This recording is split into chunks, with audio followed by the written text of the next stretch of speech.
Hello dear student, today we start exercise 6.5 question number 12. Dear student, अगर आपको मेरी videos पसंद आती हैं तो प्लीज़ मेरे YouTube channel learning secure classes bye Amit Dwivedi sir को लाइक कीजिए, शेयर कीजिए एंड सब्सक्राइब कीजिए। अगर अभी तक आपने मेरी पुरानी वीडियोस नहीं देखी हैं तो आप नीचे डिस्क्रिप्शन में जा सकते हैं, वहाँ मैंने पुरानी चैप्टर्स के लिंक डाल दिए हैं। डियर स्टूडेंट, क्वेश्चन नंबर 12 क्या कह रहा है, देखिए अच्छा क्वेश्चन है। Find the maximum and minimum value of x plus sin 2x on this closed interval 0, 2 pi। क्योंकि हमने इसकी मैक्सिमम और मिनिमम वैल्यू इस क्लोज्ड इंटरवल में निकालनी है, तो इसकी जो मैक्सिमम और मिनिमम वैल्यू है वो किसकी तरह बिहेव करेगी? एब्सोल्यूट मैक्सिमम और एब्सोल्यूट मिनिमम की तरह बिहेव करेगी। कॉन्सेप्ट क्लियर है बच्चों? ठीक, अगर ओपन इंटरवल होता है तब लोकल मिनिमा और लोकल मैक्सिमा की बात होती है, अगर क्लोज इंटरवल होता है तो एब्सोल्यूट मैक्सिमा और एब्सोल्यूट मिनिमा की बात होती है। और वो कैसे निकलता है एब्सोल्यूट मैक्सिमा और मिनिमा? एक तो आप इन एंडिंग पॉइंट, ये जो बाउंड्री पॉइंट्स आपको दे रखे हैं उस पर भी फंक्शन की वैल्यू को निकालोगे, फंक्शन इसकी वैल्यू को, ठीक है, और इसके बीच में लाई करने वाले एक्स की वैल्यूज पर भी आप फंक्शन की वैल्यू को इवेल्युएट करोगे और देखोगे कि उनमें से मैक्सिमम कौन है और मिनिमम कौन है। क्लियर? स्टार्ट करते हैं। गिवन क्या है बच्चों? fx equals to x plus sine 2x। क्योंकि जब क्लोज्ड इंटरवल दिया रहता है तो आपको मालूम होना चाहिए कि आपको सेकंड डेरिवेटिव की जरूरत नहीं पड़ती, लेकिन फर्स्ट डेरिवेटिव निकालेंगे क्योंकि x की वैल्यू तो निकालनी है। Differentiate equation 1 with respect to x। देखिए बच्चों, fx का differentiation f dash x, x का डिफरेंशिएशन 1, साइन 2x का cos 2x, फिर 2x का डिफरेंशिएशन कितना? 2। क्लियर बच्चों? आ गई ना बात समझ में? x का 1, साइन 2x का cos 2x, फिर 2x का करोगे 2 आ गया। Put f dash x equals to 0, इसको 0 के बराबर रखिए। 1 plus 2 cos 2x equals to 0। देखो ये +1 उधर जाके -1, 2 cos 2x equals to -1, cos 2x equals to कितना आ गया? ये 2 यहां मल्टीप्लाई में, उधर जाके डिवाइड में, -1/2। तो cos 2x इक्वल्स टू -1/2 आ गया बच्चों। देखिए, अगर cos की वैल्यू नेगेटिव कौन से क्वाड्रेंट में होती है? cos की वैल्यू जो नेगेटिव है बच्चों, हम क्या करेंगे? हम जनरल वैल्यू निकाल रहे हैं, हम पहले इसकी जनरल वैल्यू निकालेंगे। क्यों? क्योंकि x बिलोंग कर रहा है इस क्लोज इंटरवल 0, 2 पाई पर।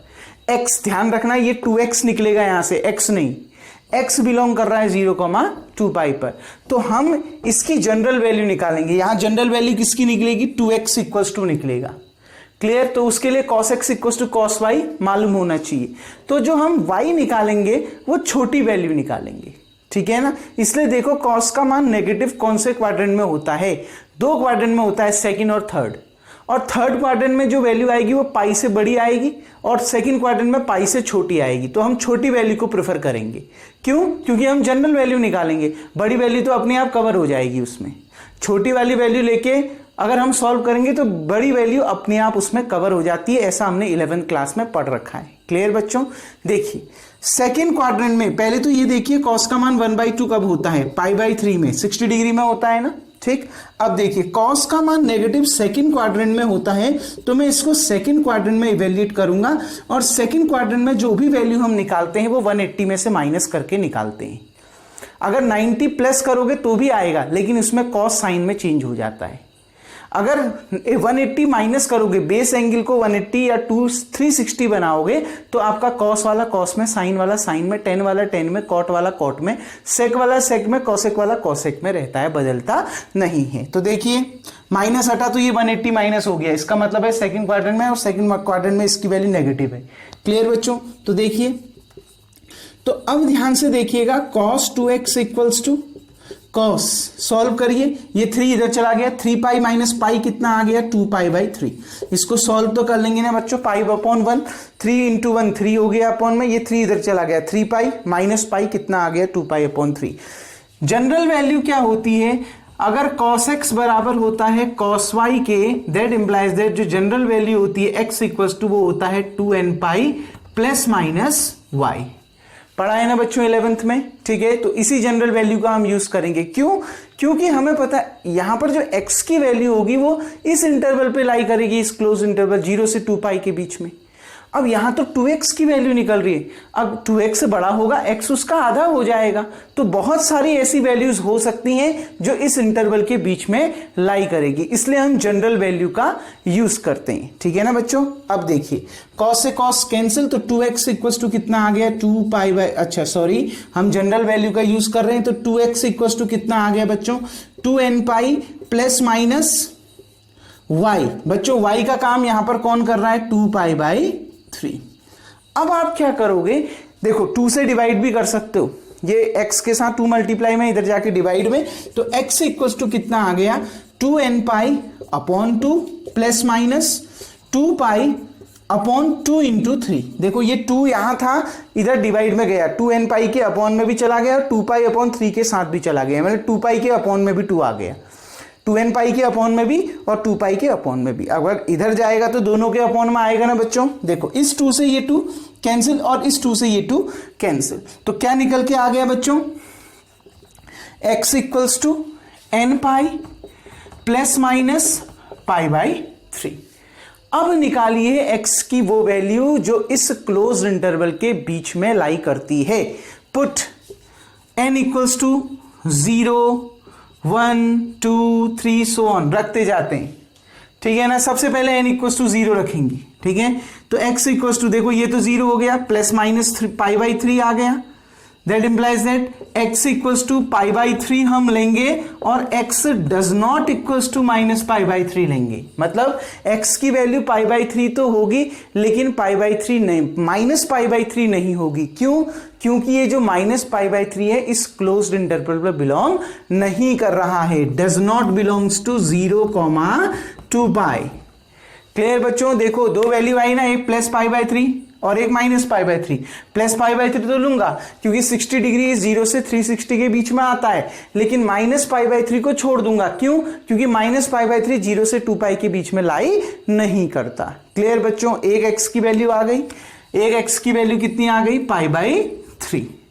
क्लियर। अब पुट n इक्वल्स टू 1, तो x इक्वल्स टू कितना, n की जगह में 1 आ गया तो पाई प्लस माइनस पाई बाई 3, यानी दैट इंप्लाइज दैट एक बार x की value pi plus pi by 3 हो जाएगी और एक बार x की value pi minus pi by 3 हो जाएगी। दैट इंप्लाइज दैट देखो x इक्वल्स टू ये 3 पाई प्लस पाई कितना हो गया 4 पाई बाई 3 और x इक्वल्स टू दूसरी value 3 pi minus pi 2 pi by 3।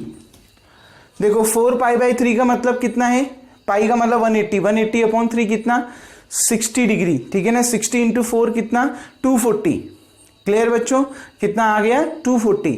तो ये 240 और ये कितना आपका, इसको अगर हम सॉल्व करें तो ये आएगा आपका कितना 120। ये दोनों जो लाई करते हैं बच्चों, देखो x की वैल्यू दो वैल्यूज आ गई ना 4 पाई बाई 3 और 2 पाई बाई 3, ये दोनों बिलोंग करते हैं इस क्लोज्ड इंटरवल 0, 2 पाई पर। तो x की ये दो वैल्यूज भी हो गई, 3 वैल्यूज निकल के आ गई। अब देखिए पुट n इक्वल्स टू 2, अगर n की जगह मैं 2 रखता हूं तो x इक्वल्स टू कितना आ जाएगा, देखिए यहां पर रख दीजिए n की जगह में 2 पाई प्लस माइनस पाई बाई 3। देखो बच्चों x की वैल्यू ये नहीं हो सकती 2 पाई प्लस पाई बाई 3। क्यों? क्योंकि बच्चों ये बिलोंग नहीं करेगा इस क्लोज्ड इंटरवल 0, 2 पाई पर। क्यों? क्योंकि देखो 2 पाई 360 प्लस कर रहे हो, मतलब ये जो भी वैल्यू निकल के आ रही है वो 360 से बड़ी आ रही है ना, 2 पाई प्लस पाई बाई 3 यानी 60 डिग्री से बड़ी आ रही है, जबकि x केवल 0 से 360 के बीच में लाई करता है। तो इस वैल्यू को हम छोड़ देंगे। आ गई ना बात समझ में, क्यों छोड़ रहे हैं समझ में आ रहे हैं, क्योंकि ये वैल्यू इससे क्या आ जा रही, बड़ी आ जा रही है, इसके बीच में लाई नहीं कर रही है। और दूसरा देखिए x इक्वल्स टू 2 पाई, देखो एक तो ये आ गया, इसको हमने छोड़ दिया, एक हमने x equals to 2 pi minus pi by 3 लिया और ये आ रहा है, ये 2 पाई से छोटा है ना, 360 से छोटा है, तो 3 2 जा 6 पाई, 6 पाई माइनस पाई 5 पाई, तो 5 पाई बाई 3 ये बिलोंग करता है 0, 2 पाई पर। तो x की वैल्यू क्या आ गई 5 पाई बाई 3 भी आ गई। तो x की 4 वैल्यूज आ गई जो इस क्लोज्ड इंटरवल पे लाई करती है, 0, 2 पाई के बीच में लाई करने वाली 4 values pi by 3, 4 pi by 3, 2 pi by 3 और 5 पाई बाई 3। 3 नहीं लिख सकते क्योंकि 3 रखोगे तो 3 पाई प्लस वो 3 पाई से बड़ा होगा, मतलब 360 से बड़ा होगा, 3 पाई माइनस करोगे तो भी वो 360 से बड़ा होगा। क्लियर? बाकी और हमने चेक नहीं करेंगे, केवल 0, 1, 2 पे हम चेक करेंगे। हमें x की वैल्यूज मिल गई जो इस क्लोज इंटरवल पर लाई कर रही है। समझ में आ गया ना बच्चों हमें कैसे पर मिला? ठीक, अब देखिए वीडियो को पॉज करके बच्चों आपने इतना उतार लिया होगा। अब मैं इसको यहां पर से रफ कर देता हूं और हम इसको आगे सॉल्व करते हैं। देखिए, क्योंकि हमें सेकंड डेरिवेटिव निकालने की जरूरत नहीं है, क्योंकि क्लोज इंटरवल में हम इसको इवैल्यूएट कर रहे हैं। We have x equals to पहला π/3, दूसरा 2π/3, तीसरा 4π/3 और चौथा 5π/3 मिल गया, जो बिलोंग करता है इस क्लोज इंटरवल 0,2π पर। अब एक एक करके चेक करते हैं। Put x equals to 0, f0 equals to, सबसे पहले इसमें चेक करते हैं, 0 रखते हैं तो ये 0 हो गया, प्लस साइन 0 हो गया, साइन 0 की वैल्यू 0, 0 प्लस 0 कितना हो गया? 0 हो गया। क्लियर बच्चों? अब देखिए, अब हम चेक करेंगे इस पर π/3 पर। Put x equals to π/3। देखो x इक्वल्स टू बच्चों fx कितना हो जाएगा? x की जगह में हम π/3 रखेंगे तो यहां पर कितना आ गया? x की जगह में π/3 प्लस साइन π/3। बच्चों ये आपका क्या है? ये एंगल के साथ नहीं दे रखा ना, ये जैसे ये तो ट्रिग्नोमेट्रिक रेशियो के साथ दे रखा है, ये जनरल है तो हम पाई की जगह में 3.14 लिख सकते हैं। आ गई ना बात में? इस पाई की जगह में हम 3.14 लिख सकते हैं। इस ये तो आपका 60 रहा, साइन 60 की वैल्यू रखेंगे क्योंकि इसके साथ कोई ट्रिग्नोमेट्रिक रेशियो नहीं है, तो इसमें हम पाई की जगह में रेडियन वाली वैल्यू रख सकते हैं 3.14। क्लियर? तो देखो π/3 को एक बार सॉल्व कर लेते हैं बच्चों। 3.14/3, 3 1 जा 3 पॉइंट 0 लग गया, 3 4 जा 12, ठीक, 2 और 0, 3 6 जा 18, 1.046 इसको मैं लिख सकता हूं 1.05 लिख सकते हैं ना बच्चों? 1.046 को 1.05 लिख सकते हैं। तो मैं मान के चलता हूं कि π/3 की वैल्यू कितनी आई? 1.05। तो अब ये याद रखना π/3 की वैल्यू कितनी आई है? 1.05। तो देखिए इसकी जगह में हमने 1.05 रख दिया। साइन 60 डिग्री होता है √3/2, ठीक। तो देखिए 1.05 प्लस √3 की वैल्यू 1.73/2, 1.05 प्लस देखो 2 8 जा 16, 1 और 3, 2 6 जा 12, 1 और 0 इतना आ गया। सॉल्व करिए, 1.050 लिख सकता हूं ना मैं इसको, ठीक। सॉल्व करिए 5 11 9 1.915 इसकी वैल्यू निकल के आ गई। क्लियर बच्चों? कितनी वैल्यू निकल के आ गई? 1.915 निकल के आ गई। अब देखिए पुट x इक्वल्स टू दूसरा 2π/3, अब क्या रखें? 2π/3, f 2π/3 इक्वल्स टू, तो देखो यहां पर देखो इसकी जगह में 2π/3 प्लस साइन, अच्छा बच्चों एक मिस्टेक हुई क्या? बिल्कुल 2x है, यहां तो 2x है ना, तो 2x है तो यहां 2π/3 वैल्यू हो जाएगी इसकी वैल्यू, यहां पर ये कितना हो जाएगा? 2π/3।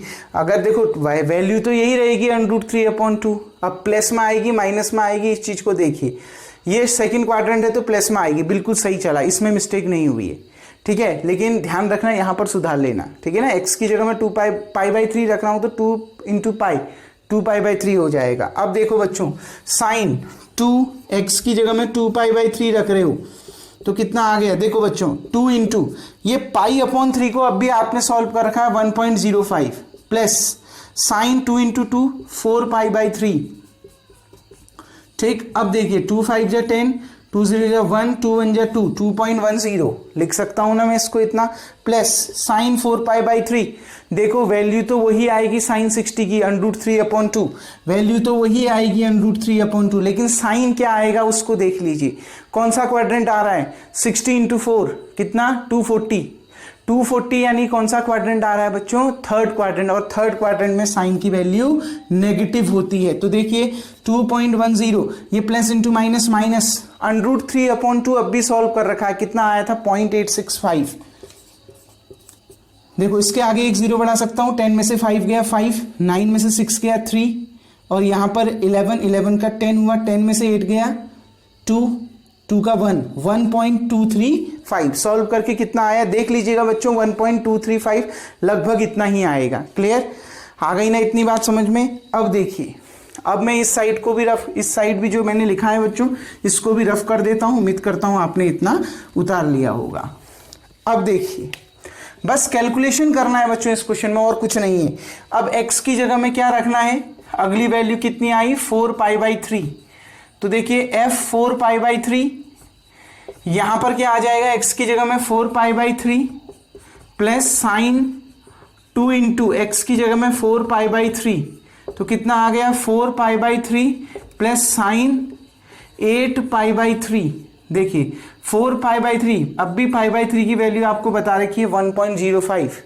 देखिए बच्चों ये क्या आया आपका 8π/3, कौन सा क्वाड्रेंट आएगा देखो, फिर से देखो 3π/3, π/3 60, 8 इंटू 60 कितना 8 के 48, 480, 360 से 450, फिर कहाँ देखो 360 से 450 तक, फिर कौन से क्वाड्रेंट में पहुंच जाएंगे, फर्स्ट क्वाड्रेंट में।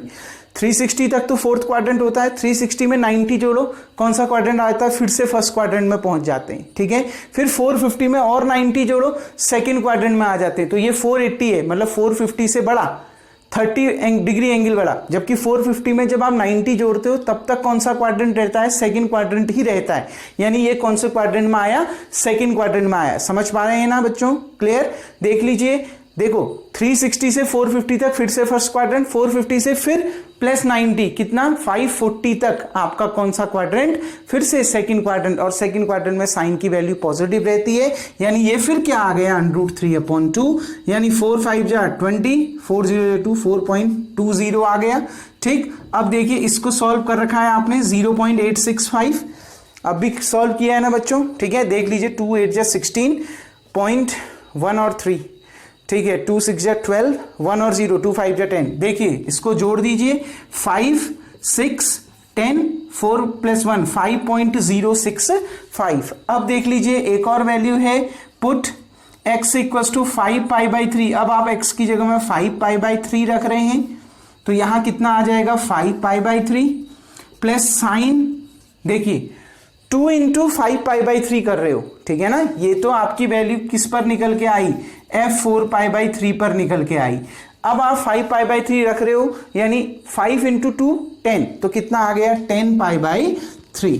देखो बच्चों 5π/3 की वैल्यू आपने 1.05 निकाल दी है। साइन 10π/3 जो भी वैल्यू रहेगी √3/2 ही रहेगी। साइन क्या रहेगा, माइनस का, पहला प्लस फिर माइनस फिर प्लस फिर माइनस। देख लीजिए आप खुद ही, 10 इंटू 60 600 डिग्री, फिर 540 से 90 तक, 360 से प्लस 90 यानी 450 तक फर्स्ट क्वाड्रेंट, 450 से फिर 540 तक सेकंड क्वाड्रेंट, 540 से फिर 630 तक आपका कौन सा क्वाड्रेंट बच्चों, फिर से थर्ड क्वाड्रेंट। यानी ये कितना 600 आ रहा है थर्ड क्वाड्रेंट में, और थर्ड क्वाड्रेंट में साइन की वैल्यू नेगेटिव होती है, तो माइनस का साइन आ गया। 5 5 जा 25, 5 0 जा 0 में 2, 5 1 जा 5, 5.25। देख लीजिए यहां पर माइनस 0.865, इसको आप 0 लिख सकते हैं आगे। 10 में से 5 गया 5, ठीक, 15 का 14 में से 6 गया 8, ठीक, 12 का 11 में से 8 गया 3, 5 का 1 4, 4.385। इसमें वैल्यू कितनी आ रही है 4.385। अब देखिए बच्चों, उम्मीद करता हूं यहां तक वीडियो को पॉज करके आपने उतार लिया होगा। इसको वीडियो को पॉज करके उतार लें। अब बच्चों मैं एक काम करता हूं, इस क्वेश्चन को यहां से रफ कर देता हूं।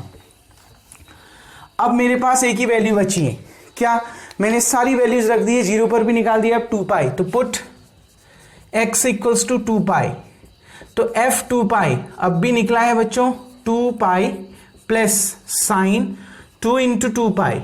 क्लियर, तो 2π देखो 2 इंटू 3.14 पाई की वैल्यू, प्लस साइन 4π। साइन 4π का मतलब है बच्चों 0, क्योंकि साइन 4π का मतलब है 360 को 2 बार मल्टीप्लाई किया है। 4π को मैं 2 इंटू 2π लिख सकता हूं ना, साइन 360 को 2 बार मल्टीप्लाई किया तब तो 720 आया है। साइन 360 की वैल्यू 0 होती है तो साइन 4 पाई की वैल्यू भी 0 होती है। आपने पढ़ा है ना sign 2n pi equals to 0 पढ़ रखा है 11th में, तो इसकी value 0, sine 0 0, sine 91, sine 180 0, sine 270 -1, फिर साइन 360 0, यानी ये 360 का ही पार्ट है। आगे जाके 360 को 2 से मल्टीप्लाई करोगे यही तो मिलेगा ना, तो इसकी वैल्यू 0 है। इसको सॉल्व करो, 2 4 जा 8, 2 1 जा 2, 2 3 जा 6, 6.28 प्लस 0 सॉल्व करके कितना आया 6.28। बच्चों आप देखिए अब जो मैक्सिमम वैल्यू है, मैक्सिमम वैल्यू आपको क्या मिल रही है, ध्यान से देखिए। पहले में 0, फिर 1.915, फिर 1.235, फिर 5.065, फिर 4.385, फिर 6.28। सबसे बड़ी वैल्यू है 6.28 जो कहां पर मिल रही है 2 पाई। तो maximum value at x equals to 2 pi, वो भी कितनी 6.28। और बच्चों मिनिमम वैल्यू, सबसे छोटी वैल्यू आपको स्टार्टिंग में ही दिख गई है एट x इक्वल्स टू 0, वो भी कितना बच्चों 0। क्लियर, जो मिनिमम वैल्यू है वो x इक्वल्स टू 0 पर मिली है वो भी कितनी 0 मिली है। तो यही आपका इसका आंसर है, मैक्सिमम वैल्यू 6.28 और मिनिमम वैल्यू 0। देखो कंडीशन वही है, क्वेश्चन वही है, बस कैलकुलेशन है। ध्यान रखना जो भी फंक्शन है उसका फर्स्ट डेरिवेटिव निकालोगे, क्योंकि क्लोज इंटरवल दे रखा है तो एब्सोल्यूट मैक्सिमम और मिनिमम जैसे निकालते हैं वैसे ही सॉल्व करोगे। एफ डैश एक्स को 0 के बराबर रख के एक्स की वैल्यूज निकाल लो। कैसे निकालना है वो मैंने समझा दिया है, जनरल वैल्यू के तरीके से निकालोगे, क्योंकि एक्स की वैल्यू हो सकता है 1 से ज्यादा हो, क्योंकि वहां cos 2x की बात हो रहा है, 2x निकलेगा तो x उसका आधा हो जाएगा। अगर cos 2x 240 आ रहा है तो x उसका आधा हो जाएगा 120। अगर 2x आपका 400 आ रहा है तो x उसका आधा हो जाएगा 200। तो x तो 200 आ रहा है ना, वो तो 0 से 360 के बीच में लाई कर रहा है ऐसे, इसलिए ऐसे क्वेश्चनों को जनरल वैल्यू लेके बनाएंगे और जनरल वैल्यू लेके सॉल्व किया, हमने आंसर निकाला तो हमारा आंसर हमको मिल गया। डियर स्टूडेंट, उम्मीद करता हूं ये क्वेश्चन आपको समझ में आ गया होगा। अब जो रिमेनिंग क्वेश्चन है इस एक्सरसाइज को हम वो नेक्स्ट वीडियो में देखेंगे। तब तक के लिए थैंक यू। आज का वर्क आपका यही है, वीडियो को पॉज करके आप इतना उतार लेंगे।